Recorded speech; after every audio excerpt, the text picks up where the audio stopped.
Buenos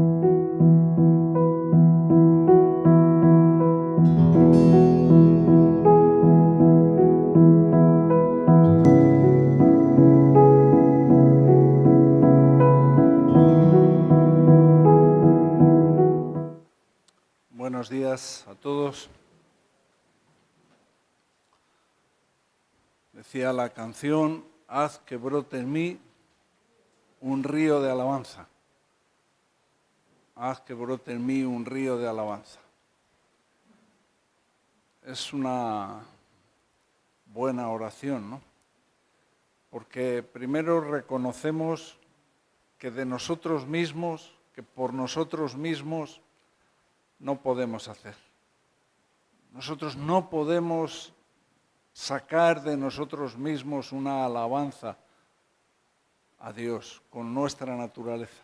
Es Dios el que produce en nosotros, el que pone en nosotros, en el que nos ayuda para que podamos alabar a Dios.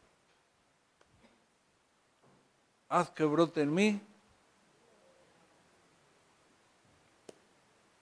Nos ponemos de pie un momento.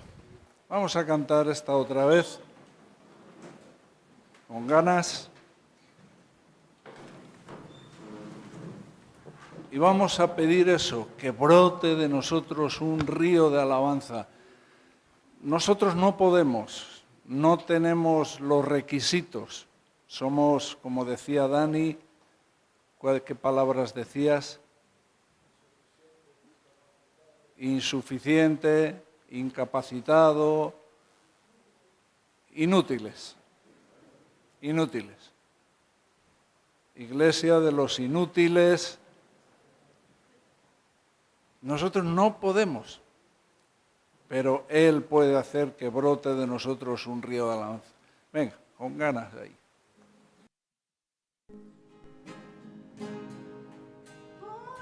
Mi boca.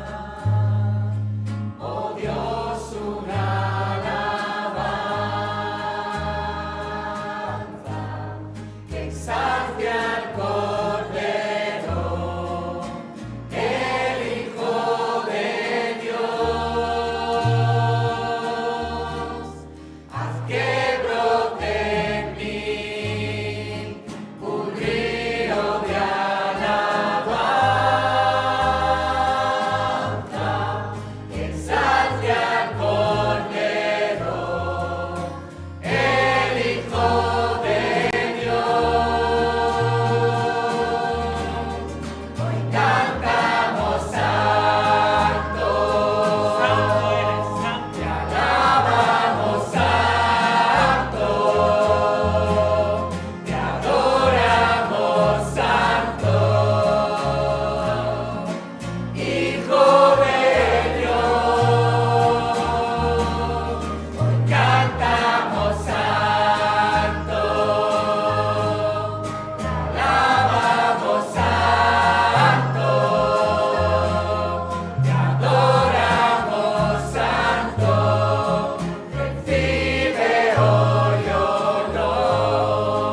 Amén. Así sea.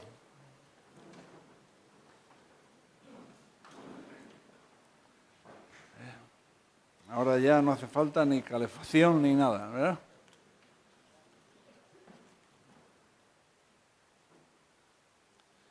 Bueno, el domingo pasado estuvimos hablando de la mujer samaritana, ¿no?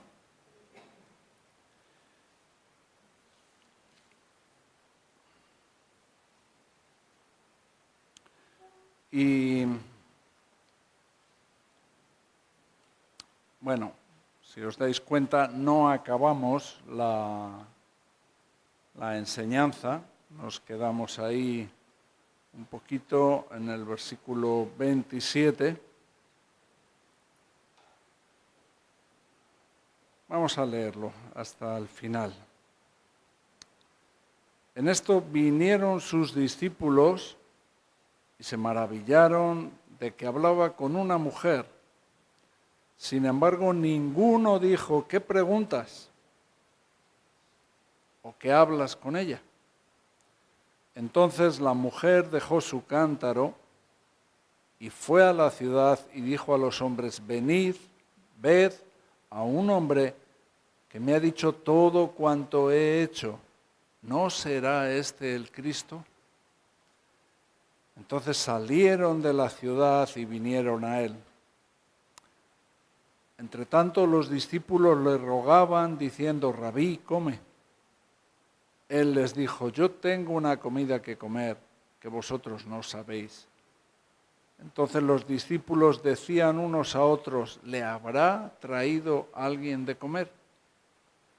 Jesús dijo, mi comida es que haga la voluntad del que me envió y acabe su obra.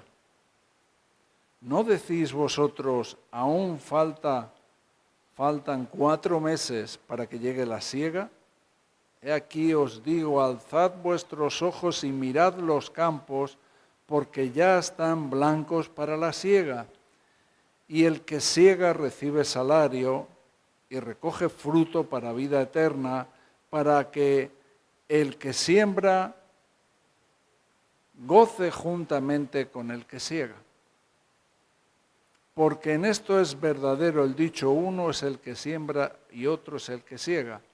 Yo os he enviado a segar lo que vosotros no labrasteis, otros labraron y vosotros habéis entrado en sus labores. Y muchos de los samaritanos de aquella ciudad creyeron en él por la palabra de la mujer, que daba testimonio diciendo, me dijo todo lo que he hecho. Entonces vinieron los samaritanos a él y le rogaron que se quedase con ellos, y se quedó allí 2 días. Y creyeron muchos más por la palabra de él, y decían a la mujer, ya no creemos solamente por tu dicho, porque nosotros mismos hemos oído y sabemos que verdaderamente este es el Salvador del mundo, el Cristo. Bueno, la semana pasada, cuando hablábamos de la mujer samaritana, veíamos que esta mujer era una mujer samaritana, hablábamos un poco de su condición social, de que no estaba en una buena situación, su reputación no era buena, 5 maridos había tenido, y encima ahora el que tenía no era su marido.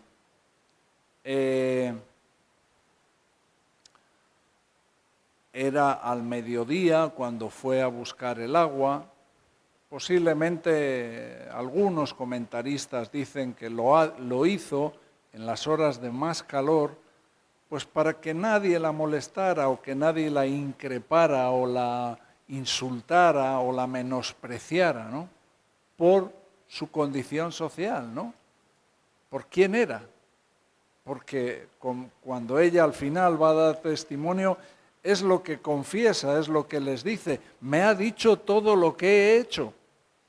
Así que había cosas que había hecho que estaban mal.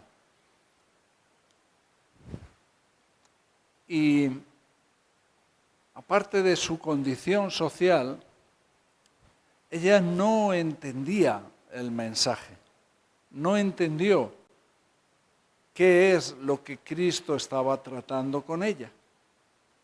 Jesús le empezó a hablar de agua viva y ella lo único que había en su mente es el pozo de Jacob, que dijimos que el pozo era como una cisterna, un sitio donde se almacenaba agua.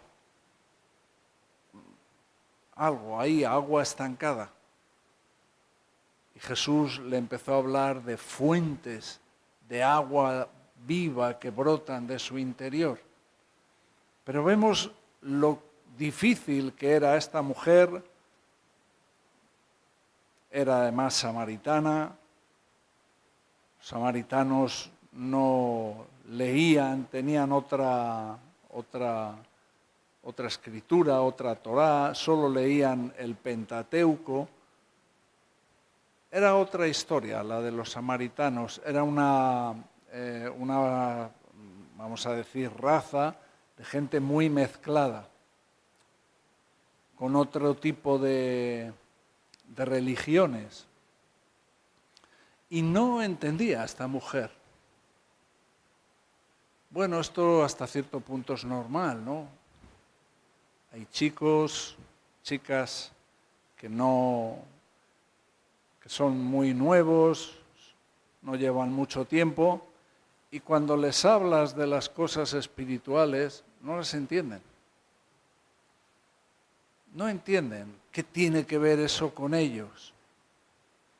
Además, siempre está la dificultad, ¿no?, de que cuando hablas de Dios y cuando hablas de ser cristiano, parece que siempre estamos hablando de catolicismo o estamos hablando de la Iglesia ortodoxa, estamos hablando de una institución.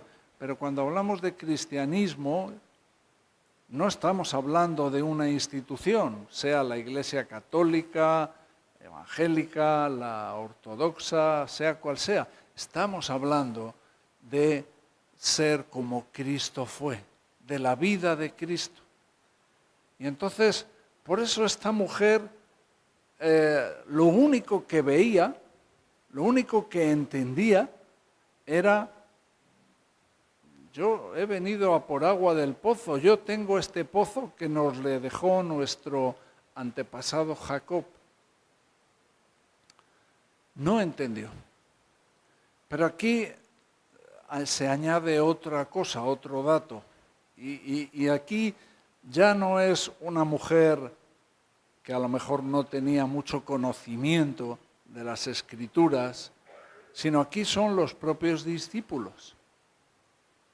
Son los propios discípulos que están hablando con Jesús de comida, le están rogando a Jesús: Rabí, come. Ese era su pensamiento. Pero Jesús les está diciendo: yo tengo una comida que comer que vosotros no sabéis. Yo tengo una comida que vosotros no sabéis. Imagínate, ellos no entendían.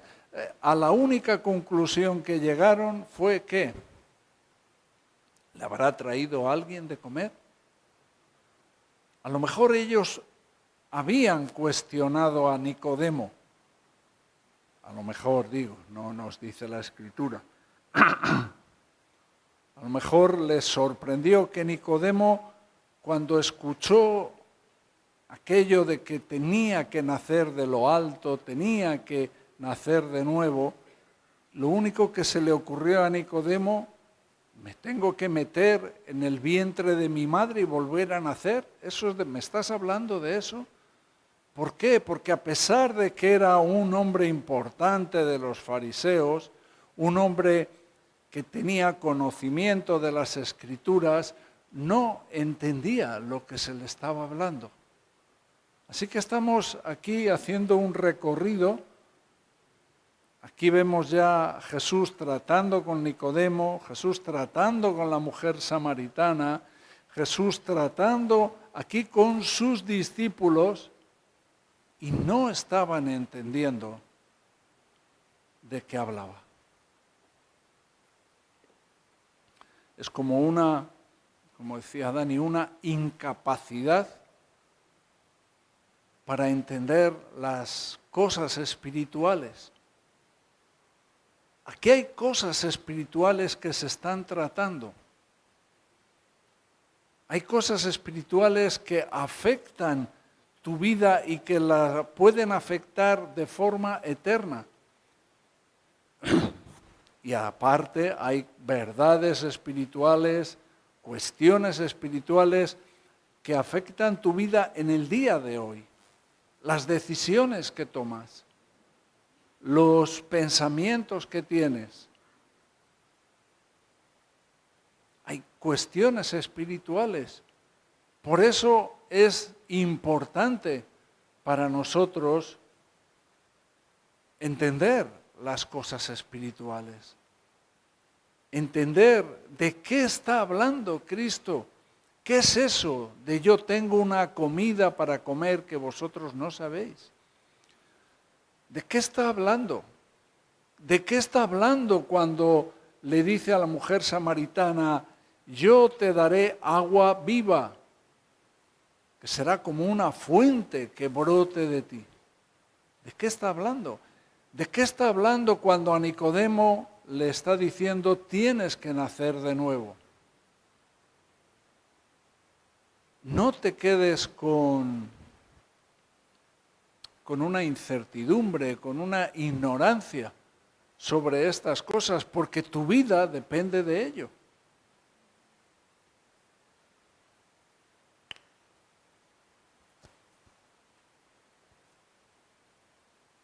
A veces hay una visión, una manera muy material, muy materialista de entender las cosas. Este es un mundo en el que vivimos ahora, en el que no estamos afectados por otras religiones, como podía pasar en estos tiempos, que los gnósticos, por otro lado, diferentes grupos y sectas querían establecer sus doctrinas. Posiblemente no es ese el tiempo en el que vivimos nosotros. Vivimos en un tiempo donde lo que quiere predominar, lo que quiere quedar por encima es un mundo muy materialista. Un mundo muy incrédulo a las verdades espirituales. Un mundo donde la verdad no es una cuestión absoluta. Una verdad tiene que haber, no puede haber muchas verdades. Hay una verdad y la verdad es Cristo. Pero sin embargo en este mundo cada uno tiene su verdad. La verdad es una cuestión relativa. Depende de quién. Todos tienen su verdad. Respeto. Hay que respetarse, es la única cuestión. Es una visión muy material, muy incrédula. Vemos que mucha gente que pasa por nuestras casas, gente que conocemos, no se marchan por cuestiones doctrinales. No se marchan por un desacuerdo doctrinal, se marchan por una incredulidad. ¿Sí o no? Incredulidad. Ese es el problema. Entonces nosotros, ¿qué pasa con nosotros? Nosotros, aquí hay una cosa interesante. Los discípulos están acompañando a Jesús, están con el Maestro, están ya prácticamente en una especie de viaje misionero con Jesús. Están ya visitando pueblos, situaciones y cosas, pero están sin entendimiento. Entonces, esta es la confusión que puede venir a nosotros. Estamos en la iglesia, estamos en el centro, estamos haciendo cosas que sí, ¿no? Lo que estamos haciendo es la voluntad de Dios.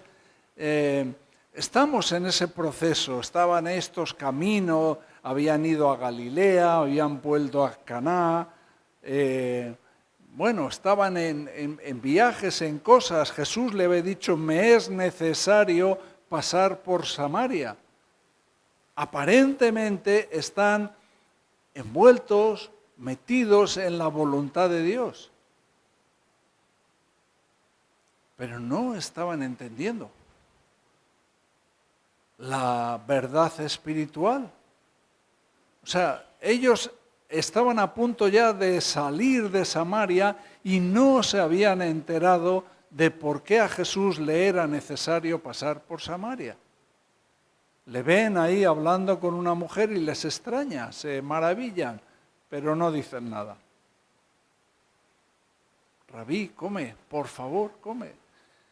Atiende tus necesidades físicas. A veces ese es nuestro mundo, nuestras necesidades físicas. A veces en eso es donde estamos. Habían ido a por comida, habían venido, come, pero nada de las cuestiones espirituales. ¿Dónde estamos nosotros ahora? Puede que estemos ahí, metidos en esta, vamos a decir, en este mover de las cosas de Dios, ¿no? Ellos estaban en eso, estaban ya acompañando a Jesús en los propósitos de Jesús, en la necesidad que tenía de pasar por Samaria, pero no estaban enterándose de nada. Yo tengo una comida que comer que vosotros no sabéis. ¿Le habrán traído a alguien de comer? Ese era a lo que llegaban, a lo máximo que llegaban. Nosotros lo vemos y decíamos, qué zoquetes, ¿no? Que no se enteraban. Pero, ¿y si así estamos nosotros? ¿Y si esa es nuestra condición? Jesús les habló de una comida, para que ellos entendieran, para que empezaran a enterarse de qué cosa espiritual les habló de una comida. Una comida es dos cosas, una respuesta a una necesidad y también uno come por satisfacción. ¿Cuántos comen aquí por satisfacción? Elías, mira, Elías ha levantado la mano el primero. Yo pensé que iba a ser Andreas, pero no. Ha esperado para no. Bueno, uno come por satisfacerse. A veces, venga, ¿por qué no hacemos esto? ¿Por qué no, venga, preparamos algo? La comida es una satisfacción, pero también una necesidad. Y Jesús es más o menos lo que les está presentando aquí a los discípulos. Les está presentando que hay una necesidad que tenemos que es mayor que las necesidades físicas, que es una necesidad del alma. Hace falta un alimento para el alma, nuestro interior, nuestro espíritu tiene que estar alimentado. Y no hay otra manera de alimentar nuestro interior sino a través de las cuestiones espirituales. No podemos alimentar físicamente lo que es espiritual. ni espiritualmente lo que es carnal. No mezclan esas cosas. Las necesidades espirituales se tienen que tratar o se tienen que satisfacer con alimento espiritual. Entonces, los discípulos tenían que empezar a decir, bueno, pues aquí hay que dejar lo físico y hay que centrarse en qué es lo espiritual que tenemos que entender. Nosotros tenemos que empezar a ver, bueno, aquí, vale, nuestras necesidades están cubiertas.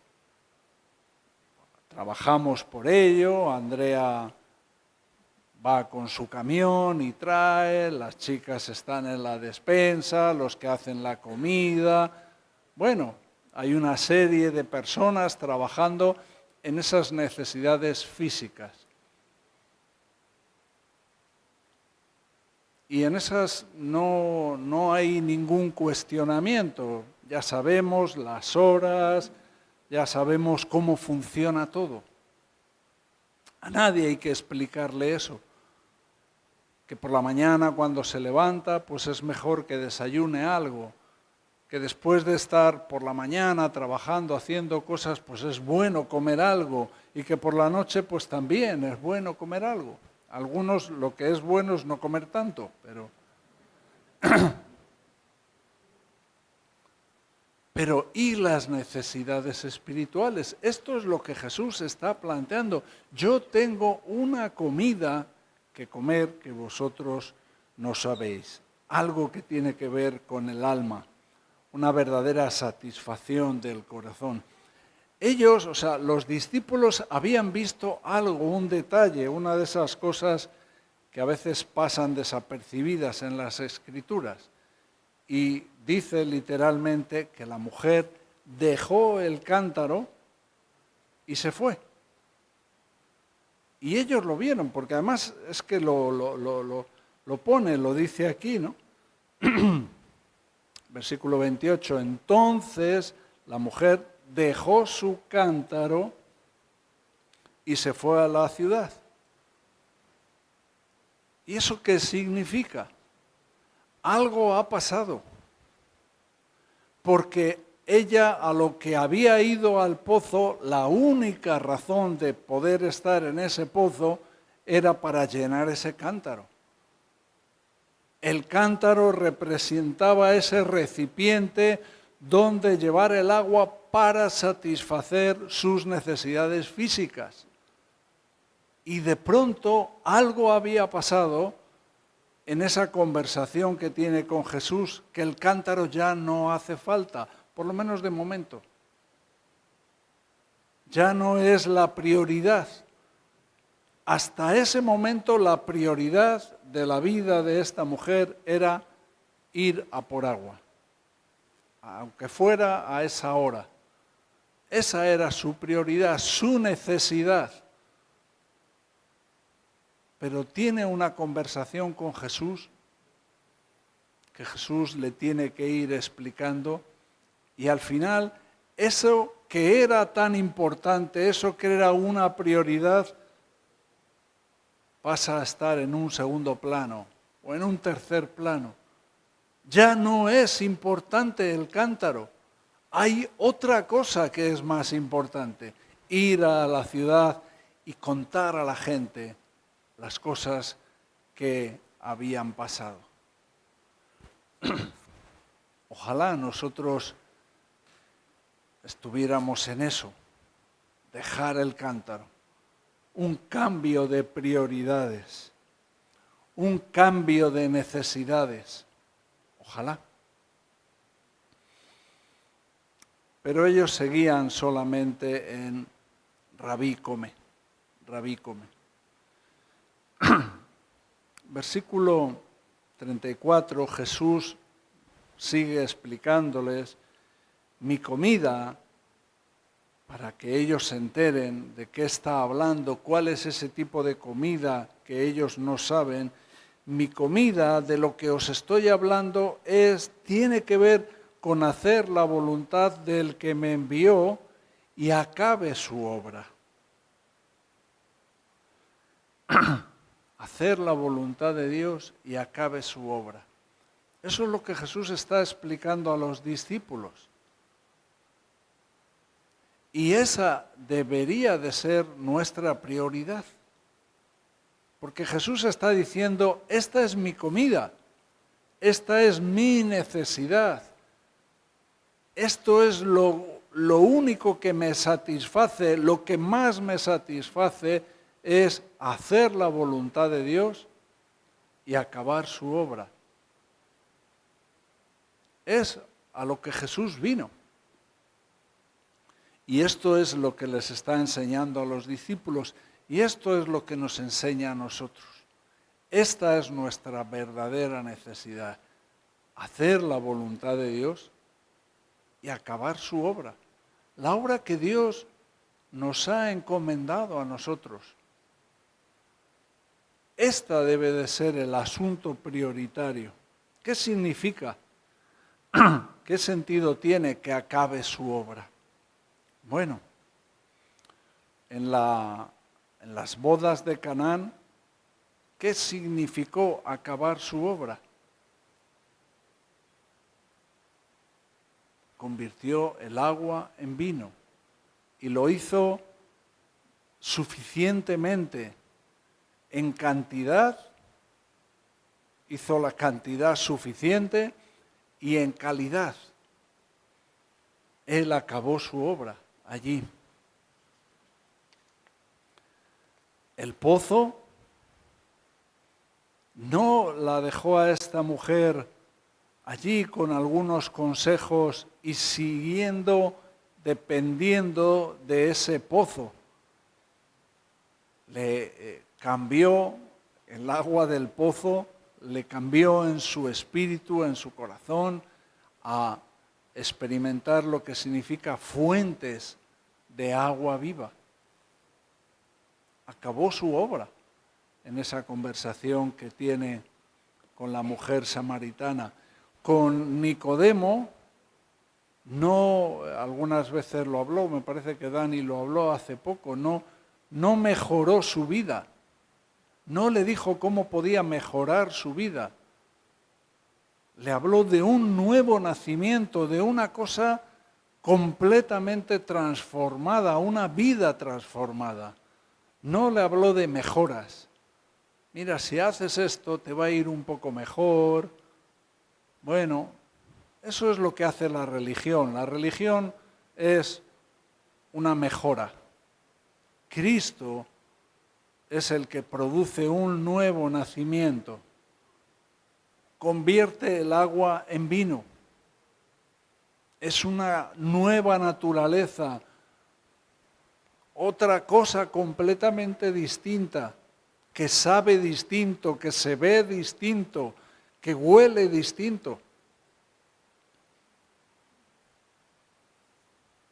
Es una obra sobrenatural. Pero mira, los discípulos, ¿qué hacían cuando recibían este tipo de información? A los discípulos es a lo que les está diciendo, mi comida es hacer la voluntad de Dios y acabar su obra. Pero Jesús les sigue diciendo, ¿no decís vosotros, aún faltan 4 meses para que llegue la siega? ¿Eso a qué suena? ¿Qué es realmente? ¿Qué es lo que Jesús les está diciendo? Lo que les está diciendo, vosotros siempre os estáis justificando. Siempre hay una excusa para no estar en la comida, para no estar en las prioridades, en lo más importante, para no estar en hacer la voluntad de Dios y acabar su obra. No, pero yo sí, estamos contigo, estamos dentro de este viaje. Sí, estás como en un ambiente, en una situación, pero no estás alimentándote, no estás en esa comida.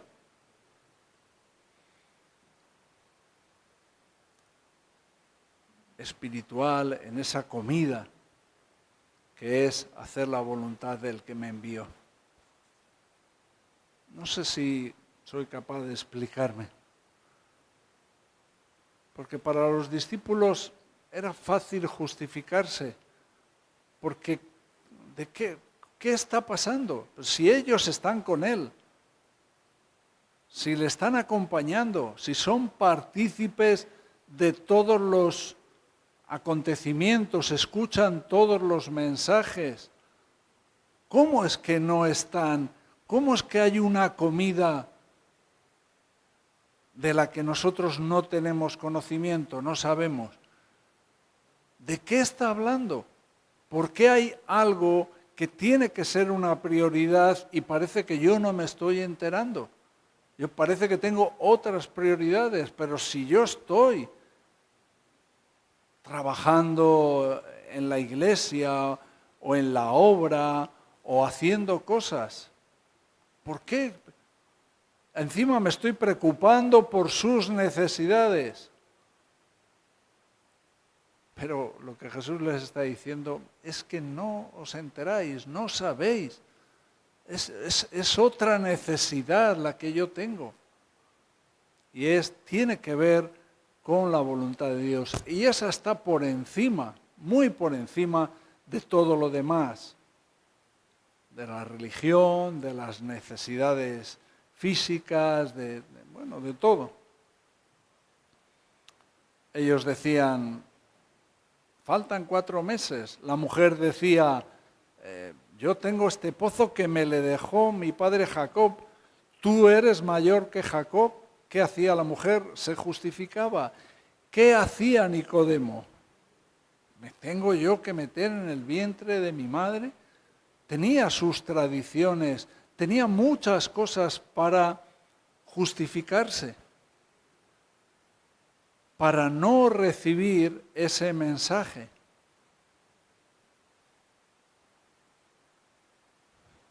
Pero ese es el problema. Si nos vamos a quedar, si vamos a seguir justificándonos con que yo estoy en la obra, o que yo soy buena persona, o que yo no he matado a nadie, o justificándonos, o que bueno, que no es el tiempo.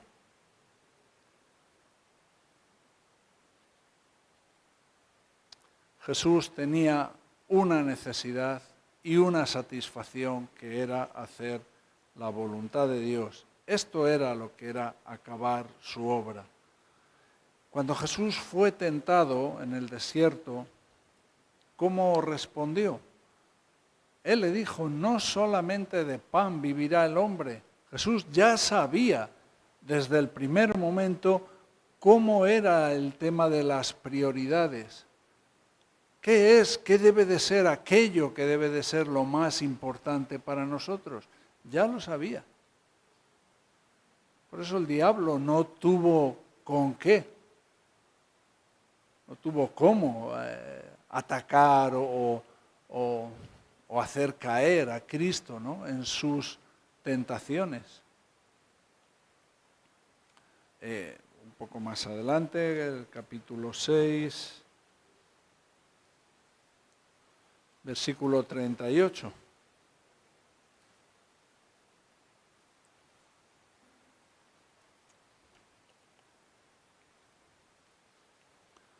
Porque he descendido del cielo no para hacer mi voluntad, sino la voluntad del que me envió.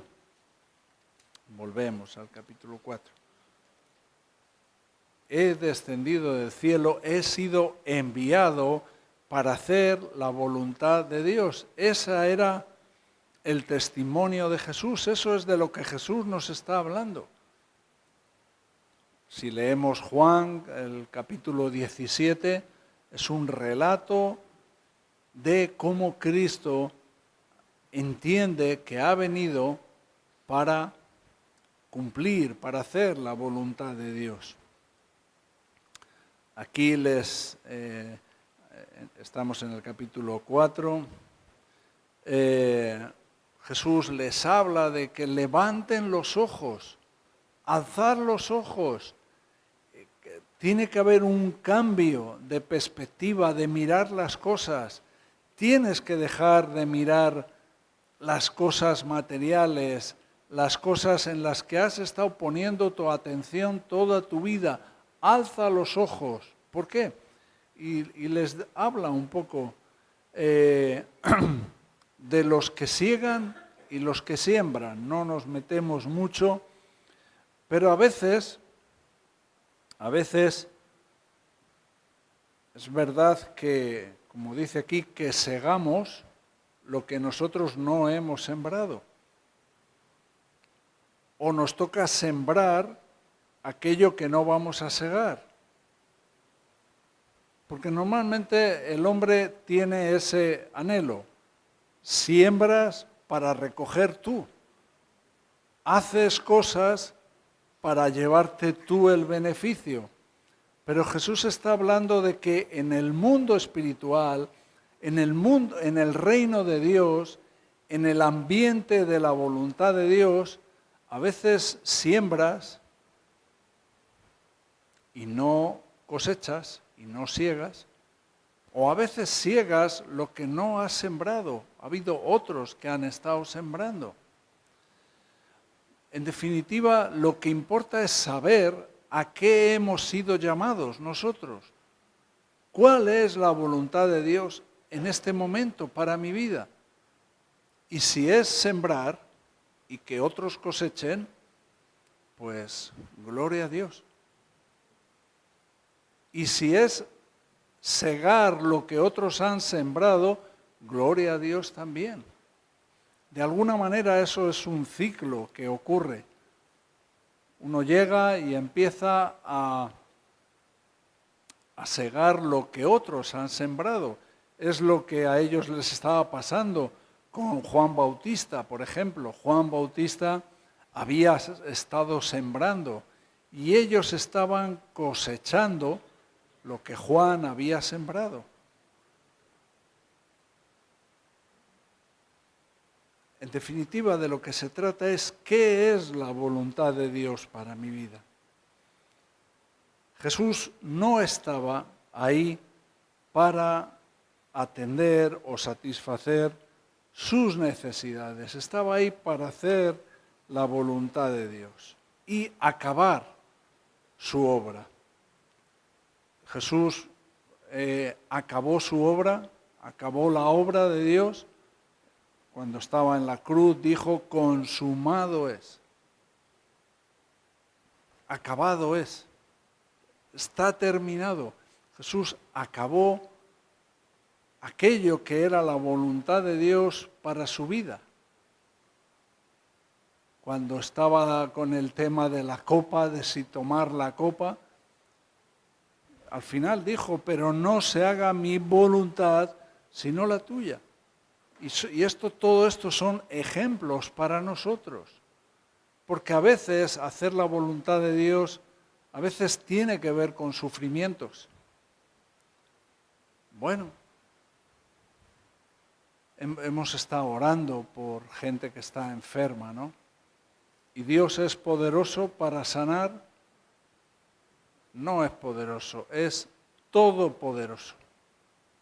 Dios puede vaciar todos los hospitales que hay en este mundo en un momento. Dios es todopoderoso.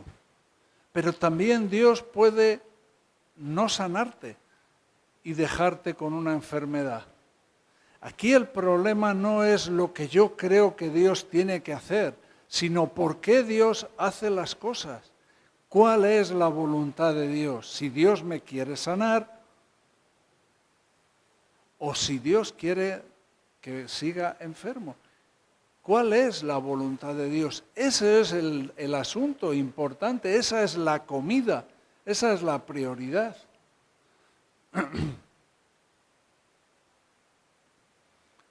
Vemos a Pablo también, por ejemplo, en el capítulo 20 de Hechos.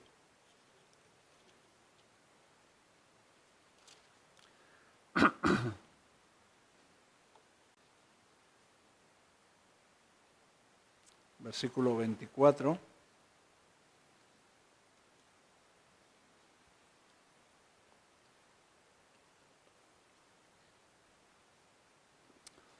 pero de ninguna cosa hago caso, ni estimo preciosa mi vida para mí mismo, con tal que acabe mi carrera con gozo y el ministerio que recibí del Señor Jesús, para dar testimonio del Evangelio y del Evangelio de la gracia de Dios. Un poco más adelante, bueno, un poquito más, segunda de Timoteo, capítulo 4.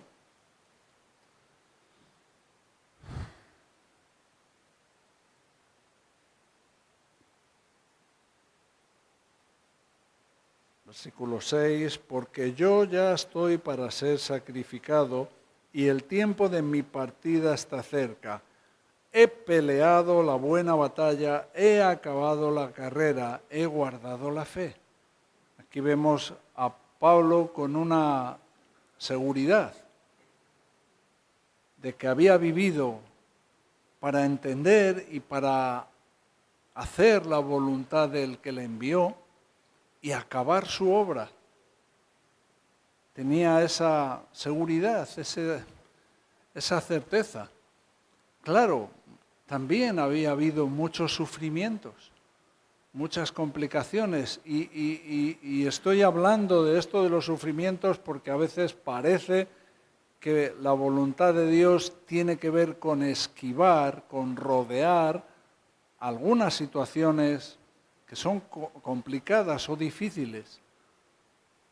Pero, bueno, a veces eso forma parte de la voluntad de Dios. Aquello que no te gusta, aquello que no está de acuerdo con tus deseos personales. A veces la voluntad de Dios no está de acuerdo con mis gustos, con mis preferencias. A veces la voluntad de Dios es todo lo contrario. Todo lo contrario. A veces la voluntad de Dios es renunciar. A veces la voluntad de Dios es negarse. A veces la voluntad de Dios es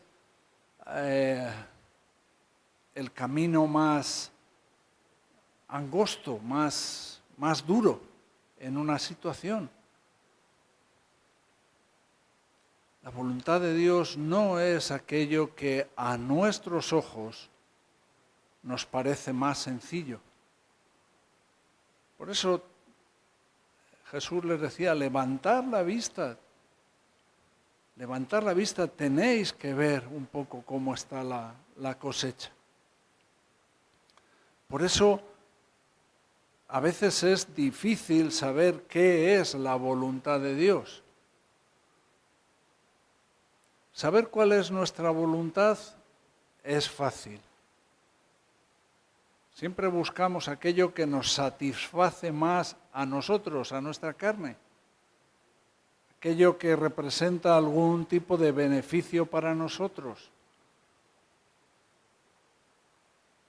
Pero la voluntad de Dios no funciona así. No funciona así. Entonces, ¿qué? ¿Cómo vamos a saber qué es la voluntad de Dios? A la mujer samaritana, si vamos otra vez al capítulo 4 de Juan, le habló de agua de vida y el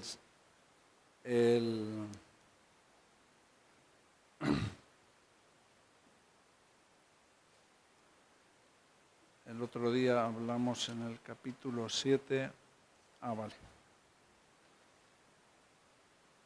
Versículo 37, en el último y gran día de la fiesta Jesús se puso en pie, alzó la voz diciendo, si alguno tiene sed, venga a mí y beba.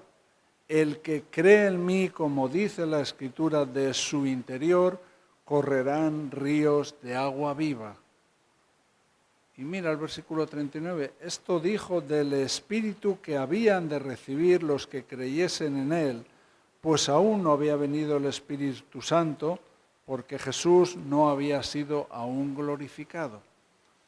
Aquí, de lo que Jesús está hablando con esta mujer en cuanto al agua de vida,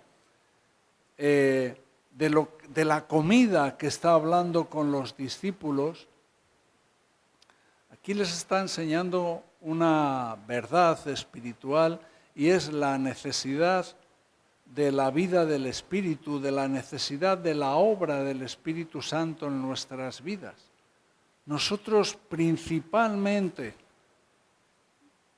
las herramientas, por decirlo de alguna manera, para que se entienda, lo que necesitamos para conocer y saber qué es la voluntad de Dios es al Espíritu Santo y es la palabra de Dios.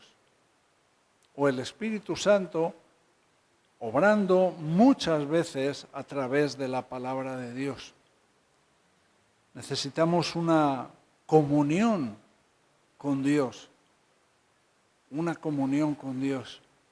Por eso antes, cuando hubo una canción anterior que cantamos antes, que era Ocupa tu lugar, ¿no? Toma el trono, ¿cómo era? Ven y toma el trono, Ven y toma el trono. Ven y toma el trono. Quiere decir, ven y toma el control de mi vida. Claro, esas son oraciones peligrosas. Ven y toma el trono. A veces cantamos cosas que luego si lo piensas, ojalá sea una verdad. Ven y toma el trono. Pero luego no vivimos, no dejamos que venga y tome el trono. Nos gusta estar sentados en nuestro trono. Nos gusta dirigir nuestras vidas.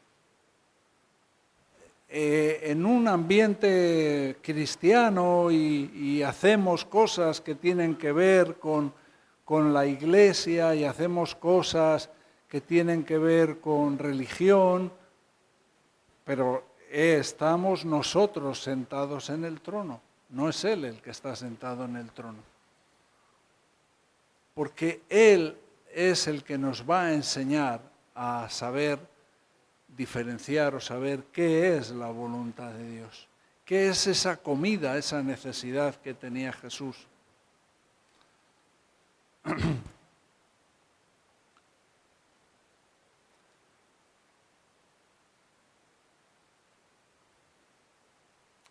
Colosenses capítulo 2.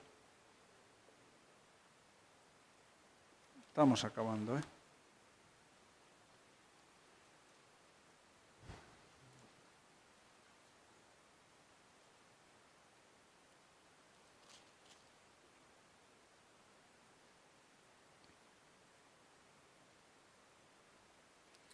Versículo 6. Por tanto, de la manera que habéis recibido al Señor Jesucristo, andad en Él. Y aquí la pregunta es, ¿de qué manera hemos recibido al Señor Jesucristo? Los que somos cristianos, ¿de qué manera lo hemos recibido? ¿Cómo lo hemos recibido? Por la fe, han dicho. Muy bien. Por la fe. No hemos podido hacer nada. Por la fe. Pues así es lo que nos está diciendo este versículo. Tenemos que andar en Él. En Él. Por la fe andamos en Él. Así que esa fe que es de lo que Jesús estaba hablando, que lo que se produjo en la gente, ¿qué es lo que...? Volvemos al capítulo 4 de Juan.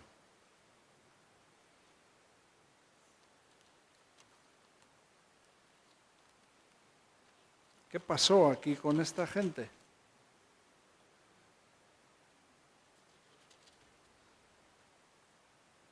Entonces, versículo 40, vinieron los samaritanos a él y le rogaron, versículo 39, y muchos de los samaritanos de aquella ciudad creyeron en él por la palabra de la mujer que daba testimonio diciendo, me dijo todo lo que he hecho. Entonces vinieron los samaritanos a él y le rogaron que se quedase con ellos y se quedó allí 2 días y creyeron muchos más por la palabra de él. Y decían a la mujer, ya no creemos solamente por lo que tú has dicho, por tu dicho, porque nosotros mismos hemos oído y sabemos que verdaderamente este es el Salvador del mundo. Estaban recibiendo a Cristo por la fe. Pues de esta manera, de la misma manera que habían recibido, la obra de Cristo produjo fe en la gente. Fe para saber quién es Él, que Él es el Salvador del mundo. De la misma manera que habían recibido a Cristo, tenían que caminar, tenían que andar. O sea, es por la fe. La fe, una fe que nos acerca a Dios, una fe que nos hace estar en intimidad con Dios, lo que nos va a ayudar, lo que nos abre la puerta a esa comida, a esa necesidad, a esa satisfacción que vamos a tener en esa comida por el conocimiento de la voluntad de Dios, saber qué es la voluntad de Dios para nuestras vidas. Jesús se lo dijo muy claro, mi comida es hacer la voluntad de Dios y acabar su obra. Y esa debe de ser nuestra comida. ¿Qué es la voluntad de Dios para ti? La voluntad de Dios, repito, no es lo que a veces nosotros creemos que es. O no es algo así como general, como una cosa general. Bueno, ya estoy en un centro cristiano, ya estoy en la voluntad de Dios. Bueno, hay cosas que son específicas para tu vida. Hay una voluntad de Dios que Dios quiere trabajar y hacer en tu vida. Vamos a preguntarle a Dios qué es. Por la fe, vamos a creer esto, que esto es a lo que hemos sido llamados, a hacer la voluntad de Dios.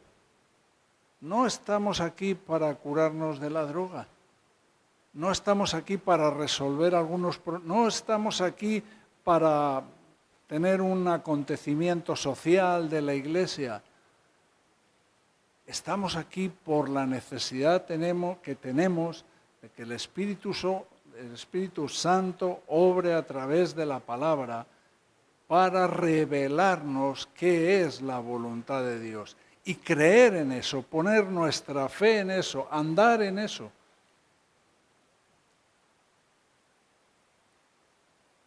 Pero, repito, no tiene que ver con emociones, no tiene que ver con nuestras necesidades físicas, no tiene que ver a veces con lo que nosotros creemos, aunque tenga cierto carácter o ambiente religioso.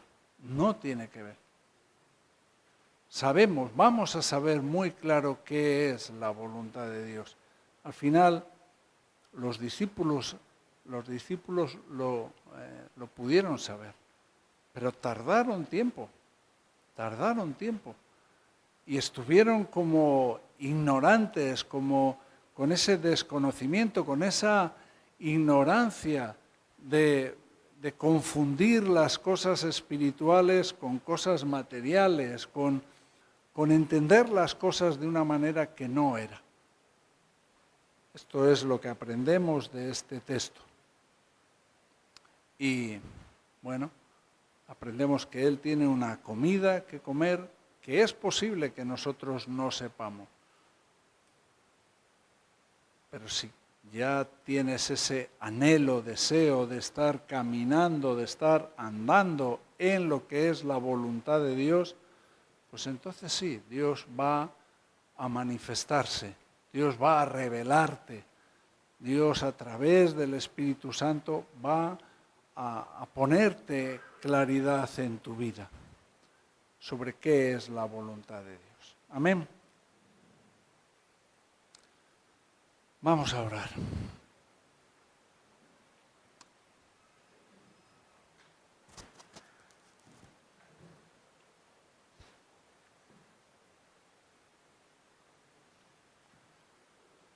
Señor, gracias por este día.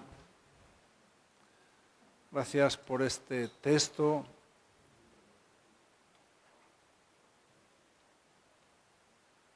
Y reconocemos, Señor, que es posible que tantas veces hayamos estado equivocados, Señor,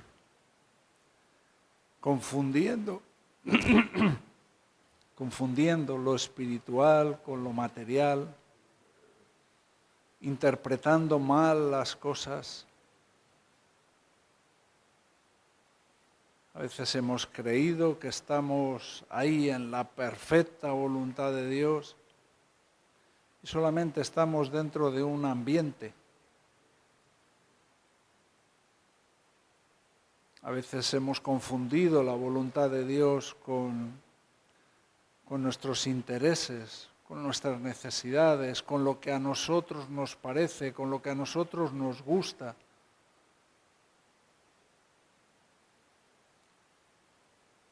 Señor, queremos saber qué es esa comida que tú tienes para nosotros.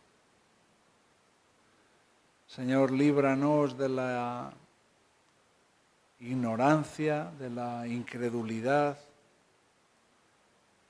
Líbranos de perder el tiempo en esto. Ayúdanos, Señor, a saber conocer, experimentar qué es tu voluntad, tu perfecta voluntad, agradable y perfecta. Oh Señor, te doy gracias por cada uno de las personas que están aquí en la reunión. Algunos con más tiempo, como los discípulos, más entendidos, con más tiempo, más involucrados. Otros con menos tiempo, como en esa mujer samaritana, desconociendo muchas cosas. Pero en definitiva, todos necesitamos lo mismo, Señor. Te necesitamos a ti. Y el conocimiento de tu voluntad, Señor. Si podemos orar, si hay una oración efectiva, es cuando oramos en tu voluntad, Señor. A veces tu voluntad no es lo más favorable, Señor. A veces tu voluntad es seguir enfermos, a veces tu voluntad es cosas que son dolorosas, Señor. Pero tú tienes tus propósitos y nos haces conocer tus propósitos, Dios mío. Esa debe de ser nuestra prioridad, nuestra necesidad, nuestra comida, Señor. Ayúdanos, Señor, a ser una iglesia que se alimenta de la verdadera comida espiritual. Esa que no escasea, como la otra que cualquier huelga, cualquier cosa hace que falte de todo. La comida espiritual viene de ti, Señor. Viene de ti. Y tú eres un Dios de abundancia, Señor. En el nombre de Jesús, te damos las gracias, Señor. Te pedimos por entender bien todo este mensaje, cada uno. Y te pido, Señor, que tú hagas la obra, Señor, que tú tengas que hacer en la vida de cada uno, Señor. Una vez más también te pedimos perdón, Señor, por tantas cosas, Señor. No solo por quienes somos, por lo que hacemos, por lo que pensamos, por tantas cosas que nos alejan de ti, Señor. Ayúdanos, Señor. Ayúdanos a vivir sabiendo hacer lo correcto, Señor. Danos las fuerzas, danos el temor, Señor, para apartarnos de todo lo malo, Padre. En el nombre de Jesús. Amén.